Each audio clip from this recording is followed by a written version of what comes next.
ఈరోజు దివంగత నేత వేముల వీరారెడ్డి గారి వర్ధంతి సందర్భంగా ఇక్కడ ప్రజలందరూ కూడా పద్వేల నియోజకవర్గ ప్రజలందరూ కూడా ఆయనకు స్మృతి అర్పించడానికి రావడం జరిగింది.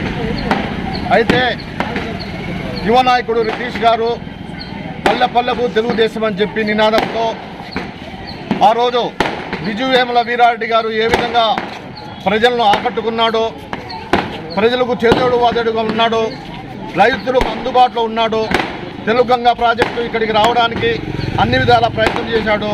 దాంట్లో భాగంగా ఆయనను స్ఫూర్తిగా తీసుకుని రితీష్ గారు కూడా ప్రతి పల్లెకు పాదయాత్రకు పోయి తెలుగుదేశం జెండాను అదేవిధంగా జనసేన జెండాను ఎగురవేయడానికి ఆయన కంకణం కట్టుకొని ప్రతి పల్లెకు కూడా ఆయన తిరగడం జరుగుతాం.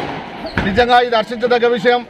ప్రజలు కూడా అర్థమైంది, ఒక అవకాశం అని చెప్పి ఏ విధంగా దోపిడీ చేస్తారో అందరూ కూడా తెలిసిపోయింది. ఈ దినం ఎమ్మెల్సీ గారు ఉన్నారు, ఆయన ధృతరాష్ట్రుని పాత్ర పోషిస్తూ ఉన్నాడు. ఇక్కడ నాయకులందరూ కూడా దోపిడీ కారులైపోయారు. దోచుకోవడం దాచుకోవడం తప్ప ఇంకొకటి లేదు. బద్వేల్ నియోజకవర్గంలో జరిగినన్ని అవినీతి అక్రమాలు ఇంకా ఈ రాష్ట్రంలో ఎక్కడ కూడా జరిగిండో.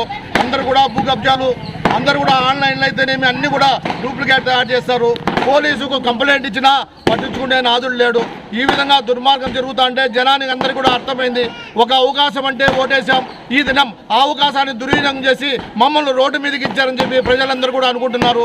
ఈ దినం చంద్రబాబు నాయుడు గారిని ఏ విధంగా ఆయన 73 సంవత్సరాల వయసు అతని జైల్లో పెట్టాడో ఇవన్నీ కూడా ప్రజలకైతేనేమి మధ్యతరగతి కుటుంబీకులందరూ కూడా ఆవేదన చెందుతున్నారు.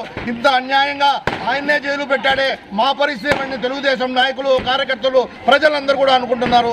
ఇటువంటి పరిస్థితుల్లో తెలుగుదేశం అఖండ మెజార్టీతో ఈ నియోజకవర్గంలో తెలుగుదేశం జనసేన జెండా ఎగిరేస్తారని చెప్పి తెలియజేస్తున్నారు.